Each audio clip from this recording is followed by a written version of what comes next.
Bienvenue les amis pour un nouvel épisode de Offside. Offside, vous le savez, c'est notre petite série dans laquelle on traite de petits sujets, on fait des contenus un petit peu différents. On n'a pas trop le temps de pouvoir faire dans l'émission hebdomadaire du lundi, dans Hors-jeu. Donc voilà, on vous les propose là. Et en ce moment, c'est vrai qu'on est un petit peu en période mercato, pré-mercato, parce que le mercato va approcher à grands pas. Du coup, on se fait ça ici, tranquillement. Et on est avec la team, hein, toujours. Il y a Bruce qui est là, ça va? Salut les gars, tranquille. Au top. Tranquille, on va bien. Il y a notre ami Pouce aussi. Écoute, on est là toujours et on fait ça. Oh là, ouais.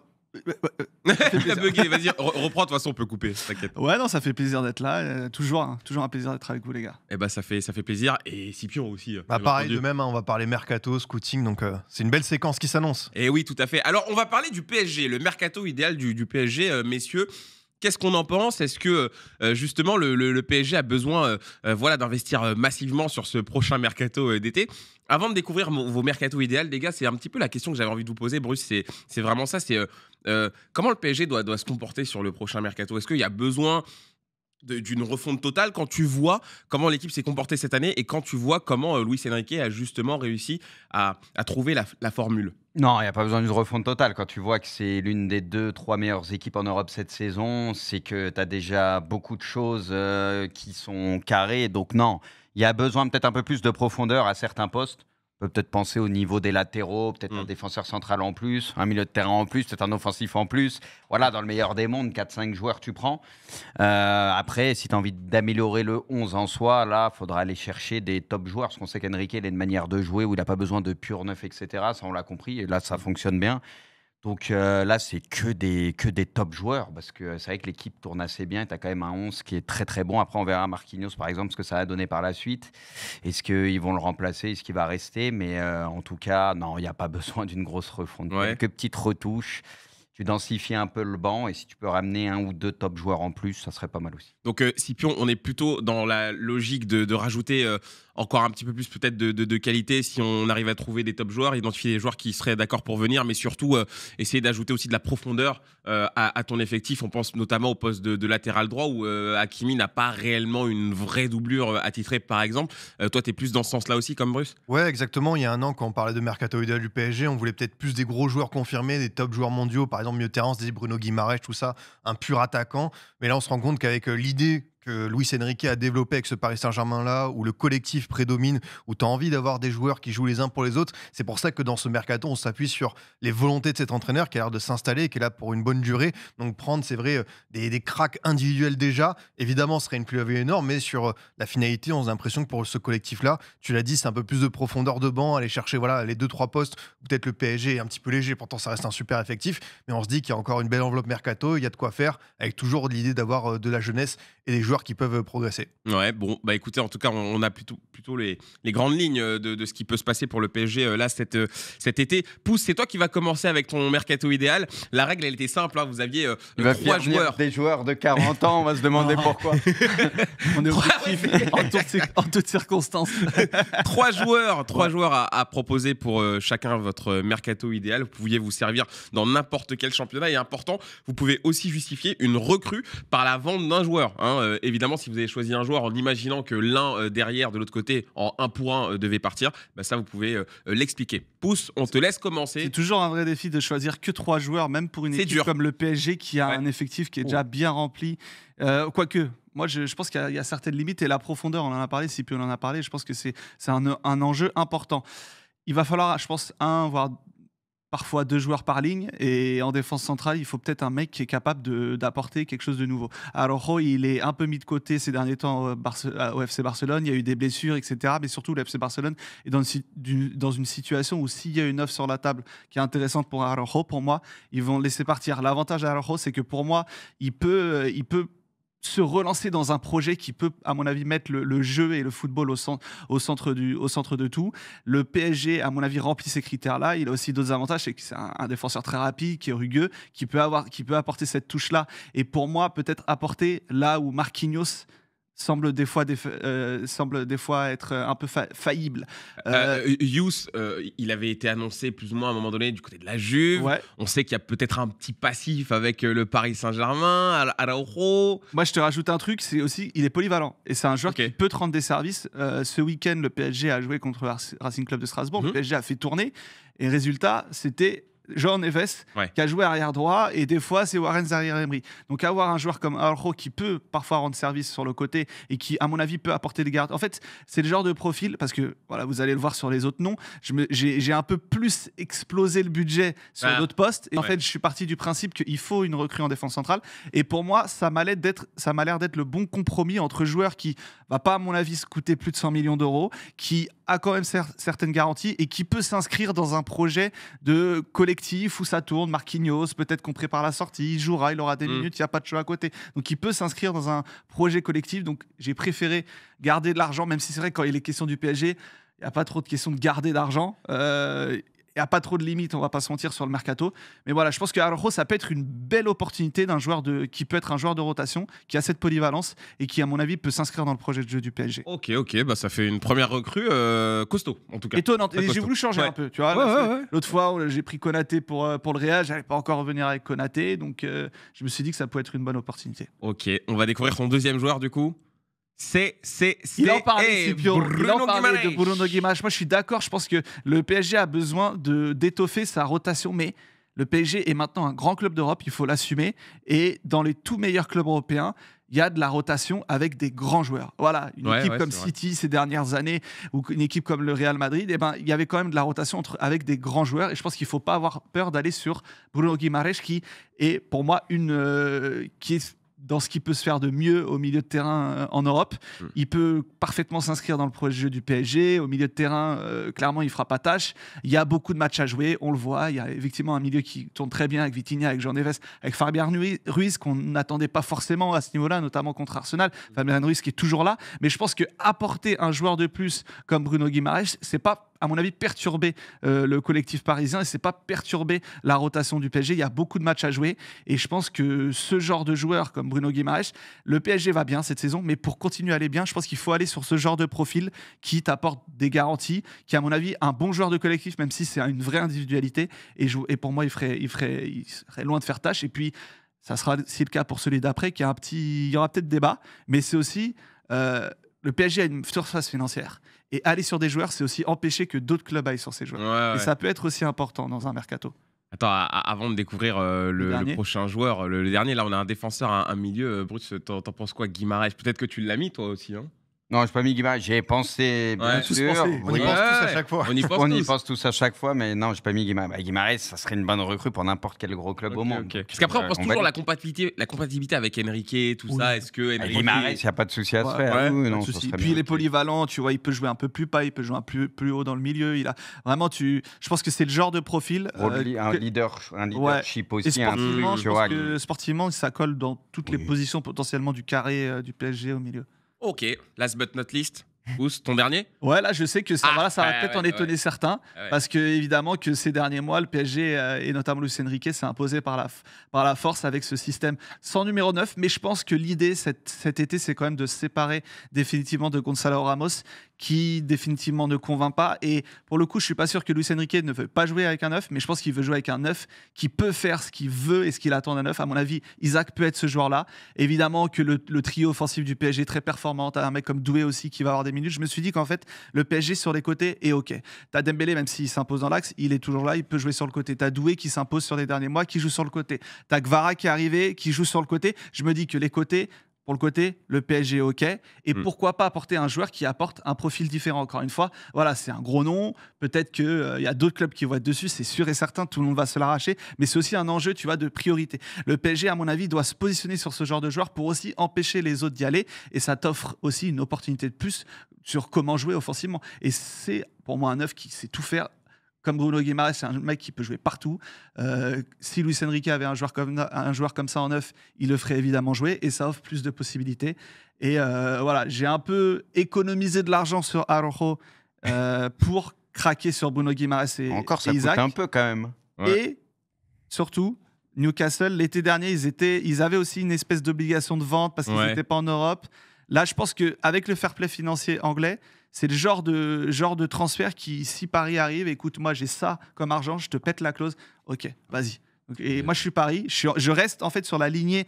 J'ai été ambitieux sportivement cette saison. Ouais. J'ai été à la hauteur de mes ambitions. Et bien sur le mercato, je pense qu'il faut aussi monter le curseur pour montrer un peu ses bras. Je sais pas si pour moi, il y a une stratégie à avoir là-dessus. Il ne faut pas aller que sur des joueurs de rotation pour moi. Je comprends Même s'ils vont être par la force de les choses des joueurs de rotation. En tout cas, tu t'es pas privé. Là, le portefeuille, il a flambé. Le PSG doit monter le curseur. Ils ont un pressing incroyable cette saison. Ouais. Sur le mercato, ils doivent avoir un pressing incroyable. Tout aussi intense. C'est ça. ok, très bien. Bon, voilà, on a noté le. J'ai jamais vu aussi rayonnant pour parler du PSG. C'est vrai que t'étais. Il est hyper impliqué. Il avait des étoiles dans les yeux quand il en parlait. Ah, mais putain, c'est le genre de mercato du PSG. Tu te régales. Tu peux aller. Ça te fait rêver, ces joueurs-là. Ouais, non, c'est un kiff. C'est vrai que c'est pour ça que c'est marrant le mercato idéal. On va devoir aller chercher des joueurs au FC Nantes. Il y en a des très bons. Il y en a des bons, c'est vrai. J'ai l'impression que c'est un Monopoly le truc. Il veut te récupérer ton Aveline là depuis 6 mois. C'est très drôle. Bruce, c'est toi qui enchaînes avec ton mercato. Alors en défense, moi pour le coup, à la fois j'avais pas mis Konaté, donc là je suis parti sur Konaté parce qu'on sait que ça en parle. Il lui reste 1 an de contrat. Bon, Liverpool veut le prolonger, ça discute, mais on sait qu'il connaît la région parisienne, etc. Marquinhos, on en parle tout le temps. Il y a peut-être mieux à aller chercher. On a compris que le PSG avec Pacho, il tenait quelqu'un de très très sérieux pour très longtemps. Ouais. Marquinhos, c'est un bon défenseur, mais tu as l'impression qu'il y aura toujours une petite limite. Donc pourquoi pas mettre Konaté aux côtés de Pacho. Surtout qu'il y a peut-être une opportunité, parce que forcément, il est français. Et voilà, Paris, ça lui parle aussi forcément. Donc, je me dis, tout est réuni pour que ça fasse en plus une charnière de fou. Donc, moi, je pars sur Konaté. Ok, Konaté pour le premier. Deuxième joueur. Je pars aussi sur un joueur de Newcastle et Tonali, parce que, voilà, bon, on sait qu'il y a toutes ces histoires et tout. Voilà, bon, c'est Tonali, mais au-delà de ça, c'est un joueur qui sait tout faire, qui a un abattage de fou sur le terrain, qui est un joueur de collectif aussi. Donc je me dis, dans cette équipe du PSG, un petit Tonali aux côtés d'un Neves, d'un Vitinha, ça aurait vraiment de la gueule. Et lui, il peut aussi un peu se projeter. Il a une qualité de frappe, tu vois. C'est un milieu qui est tellement complet. Et c'est un dalleux aussi sur le terrain. Moi, c'est un joueur forcément que j'adore. Maintenant, il y a des petites histoires autour de lui. Puis si en plus Newcastle se qualifie pas en Ligue des Champions, on verra ce qui se passe. Mais je me dis qu'il y a c'est peut-être un joueur à aller chercher. Je sais que le Real, il y a des rumeurs, il y a des trucs. Bon, il y a forcément des clubs intéressés par lui. Mais super joueur et qui ferait du bien aussi au PSG. Ok, très bien. Et ton troisième ? Troisième, je reste sur le collectif et les opportunités. Alors, j'ai compris que Luis Enrique, il veut pas forcément de pur neuf. Il aime bien son positionnement avec Dembélé. Donc, je pars sur des profils ailiers un peu buteurs qui peuvent apporter ce côté but, même si en ce moment, Rodrigo, il n'est pas dans la forme de sa vie, mais on sait que c'est un ailier qui peut aussi se décaler dans l'axe. Tu vois, il a ce côté sang-froid buteur. Et je pense que c'est ce qu'il faut au PSG. Si tu veux pas de neuf, il faut des mecs qui peuvent jouer sur l'aile, qui peuvent permuter, qui peuvent être dans l'axe. Il aime bien le côté gauche, on le sait, mais il joue aussi à droite. Il peut décaler un peu axe et il peut t'apporter aussi son lot de buts. Et je pense que Rodrigo, moi, c'est un joueur que j'adore. Je pense que Rodrigo, dans une équipe collective comme le PSG qui est rodé, il se régalerait parce qu'il se créerait beaucoup d'occasions et il serait trouvé dans de très bonnes positions. Et comme j'ai dit, c'est un joueur qui est plutôt à droite devant le but. Donc, voilà, là au moins tu fais venir que des mecs, tu vois, pas de grandes stars, des mecs qui vont se fondre dans le collectif. Et pour moi, continue à perpétuer cette tradition Enrique. Pour moi, là, t'améliores le 11 avec ces 3 joueurs-là. Voilà, les 3 joueurs t'apportent quelque chose. Et puis tu peux garder aussi les autres, ceux qui vont remplacer, parce qu'ils t'apporteront de la densité sur le banc. Mais ça coûterait combien, Rodrigo, là, en vrai ? Rodrigo, je pense là aujourd'hui, c'est quoi, 65, 70 ? Un peu plus, je pense. Tu penses ? Ouais. Est-ce qu'on n'approche pas des 100 pour Rodrigo ? Moi, je pense pas, non. Non, je peux descendre en dessous des 100, mais je pense que le Real demandera beaucoup quand même. Ouais, bah. Il coûterait cher en tout cas. Après, on sait que lui, il y a City aussi qui est pas mal en embuscade dessus. Donc, s'il est rendu disponible par le Real, il y aura du. Oui, c'est logique. Il y aura des candidats. Ça, c'est certain. Ok, merci pour ton mercato. Prux, on va finir avec celui de Scipion.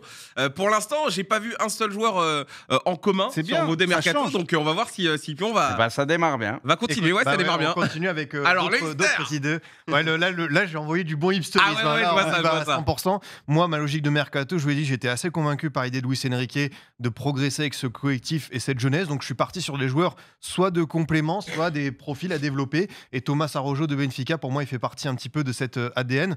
C'est un défenseur central qui est capable de jouer latéral droit avec Benfica. Il l'a fait le week-end dernier, notamment. Donc, quelqu'un qui est plutôt bon à la relance, qui n'est pas défensivement le plus incroyable. C'est là où pour moi il a une grosse marge de progression par rapport à ce que j'ai vu des matchs du Benfica. Mais voilà, si tu mets dans un collectif où il peut s'épanouir, il est avec des joueurs pour l'accompagner, tu vois, moi je pense que l'an prochain, peut-être c'est la dernière de Marquinhos, et il peut être là, tu vois, en vraiment troisième homme, puis après prendre la place, pourquoi pas, s'adapter à la Ligue 1, à la LDC, et vraiment continuer à grandir. Mais ouais, pour moi, il a beaucoup de qualité à la relance. Ça pourrait être vraiment le premier joueur qu'on cherche, on responsabilise balle au pied. Et comme je te dis, en plus, il peut aussi jouer à droite. Donc, à tout moment, dès la saison prochaine, il peut suppléer Hakimi sur quelques matchs. Mais voilà, on sait que Luis Campos, il y a un marché qu'il adore, c'est celui-ci. Donc, je me dis que ça pourrait être intéressant, forcément. Ok. Premier joueur. Le deuxième, du coup ? Ouais, je suis parti sur Stanislas Lobotka, le joueur du Napoli qui a un bon de sortie pour cet été, qui est un joueur hyper fiable, hyper régulier de Serie A, qui a été un des éléments majeurs du titre de 2022-2023, qui est aussi très très bon cette saison dans la très belle équipe de Conte, qui est un joueur qui connaît très bien le haut niveau européen, la sélection. Là, j'ai parlé de joueurs de complément de jeunesse. Là, c'est plutôt un joueur qui pourrait avoir son expérience, être un petit peu en duel avec Fabien Ruiz, j'imagine, parce que c'est un joueur qui sait tout faire, qui récupère beaucoup de ballons, qui est très bon balle au pied. Et je me dis que finalement, c'est un joueur qui est pas trop cher. Il n'y a pas un montant qui est délirant. Et en plus, on connaît les très très bonnes relations entre Naples et le PSG, Cavani, Lavezzi, Gvara. Enfin, il y a eu beaucoup de joueurs où ça marche bien entre la direction parisienne et De Laurentiis. Donc, je me dis que s'il y a un coup de fil pour faire venir Lobotka, lui, par exemple, pour la profondeur de banc, pour ce qu'il apporte au milieu de terrain, moi, il coche toutes les cases. Franchement, super idée, en vrai. Ouais, en plus, je te dis, le prix, normalement, il n'est pas délirant. On parle de pense pas comme entre ça. 30 et 40 millions d'euros. Et ça va dans l'idée de la politique du PSG aussi. Exactement. De ne pas faire de folie sur le marché et de récupérer un joueur qui, quand même, pour tout à l'heure parler de qualité, là, en vrai, Lobotka était bien. S'il y a une folie à faire, ils la feront. Ouais, voilà. S'il y a un top joueur, ils peuvent. Oui. Ok.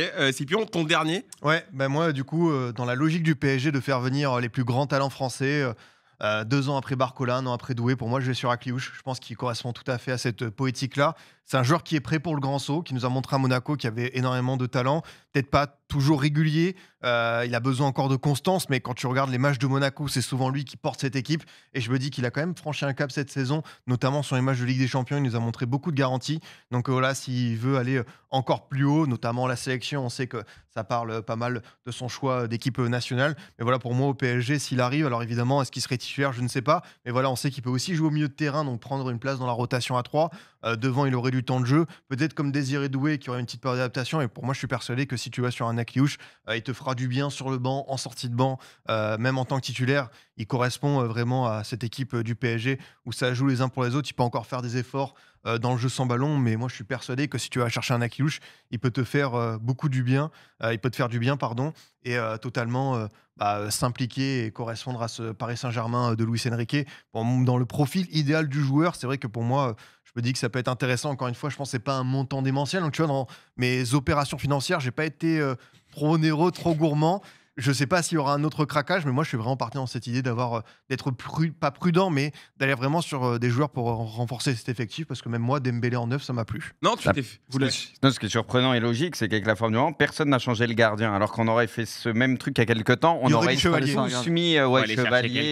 y est, c'est fini, Donnarumma, il a fait son temps. C'est vrai. Mais du coup, Scipion, il a fait le mercato du Paris FC, c'est ça? C'est vrai en plus. Non mais en vrai, ton mercato, je pense que tu t'es fait prendre par la vague PSG, la nouvelle vague. C'est de ne pas recruter des gros noms forcément. Ça se justifie en vrai. Ouais. Sens, je serais pas surpris s'ils vont chercher un gros nom, un Bruno, un Isaac, ils mettent le chèque en se disant vas-y, maintenant on a fait une belle saison. C'est d'après, mais je me dis que Luis Enrique, comme il est, je vais pas dire dogmatique, mais qu'il est un petit peu arrêté, lui se dit non, fais-moi juste des joueurs comme ça, 35-40 millions d'euros. Cet hiver, ils ont lâché 70 millions. Moi, je trouve mais ça faisait un moment qu'ils le voulaient, Gvara. Après, moi, je trouve qu'ils ont beaucoup de jeunes là maintenant, donc ils vont peut-être chercher des jeunes, mais confirmés. C'est pour ça que moi, je suis parti sur d'autres profils. Tu vois, je m'attends plus à des profils comme ça. Peut-être un, tu vois, avec Akliouche et tout, pourquoi pas, même si pour lui, je pense que ça sera pas évident d'avoir énormément de temps de jeu, mais c'est un bon joueur en rotation. Mais je pense qu'il y a peut-être un joueur comme ça qui vont aller chercher et 2 joueurs, tu vois, qui ont 24, 25 ans peut-être, mais confirmés, tu vois, pas vieux, mais voilà. Dans la force de l'âge. Parce qu'ils ont déjà quand même beaucoup de jeunes et tout, tu vois, donc tu auras le mix parfait, je pense. Il faut équilibrer. Si tu recrutes un très très gros jeune chaque année, tu vois, ça te met bien, 1 ou 2 max, tu vois, t'es parfait. Pour en plus l'avenir. Voilà. Le mec risque d'y avoir quelques départs, à mon avis. Il y a des joueurs qui n'ont pas donné ce qu'ils devaient donner, qui à mon avis seront. Ça. T'as parlé de Ramos tout à l'heure. Moi, je trouve ça génial d'avoir des mercatos différents. C'est surtout des orientations différentes, tu vois. Ouais. Et surtout... Moi, je suis un peu plus bling-bling, Bruce entre les deux. C'est ça. C'est ça. Ouais, moi, je trouve ça super. C'est ça qui est cool. Non, mais en tout cas, les amis, sur les commentaires, n'hésitez pas. Non, moi, j'ai pas pu faire. Si t'as une recrue que t'aimerais. Moi, une recrue là, j'ai même pas pensé. Henrik. Hein? Henrik. Non, je rapatrierais Jack Grealish. Voilà. On sait bien que tu l'as pas fait alors. C'est bien. Je vois le tableau d'Henrique et Grealish, le premier nom qui coche. Imagine le truc lunaire. Non, en vrai, j'y ai même pas réfléchi. Franchement, j'y ai pas réfléchi. Mais en tout cas, si vous avez apprécié cet épisode, dites-nous un petit peu quel est le mercato qui vous semble le plus cohérent, celui qui va peut-être avoir le plus de chances de se produire finalement cet été. N'hésitez surtout pas. Et n'hésitez pas aussi, parce qu'on sait que vous êtes de plus en plus nombreux à regarder les épisodes de Offside, à nous dire s'il y a des sujets que vous avez envie qu'on traite dans ce format-là. Ça nous donnera d'autres pistes. On devrait se refaire une tier list. Si vous avez des idées de tier list sympas à faire là en commentaire, c'est vrai que c'est marrant. On se fait une petite sélection. On va se Parce qu'on en fasse 2 par semaine. Non, je rigole. on va se tirer dessus. On aime bien ça dans les tier lists. Donc voilà, vous avez le message. Il est passé. Merci Scipion. Merci Braque. Merci à tous. Merci Pouce. Merci beaucoup. Merci Pruc. Merci la team. Et à très vite les amis. Ciao ciao.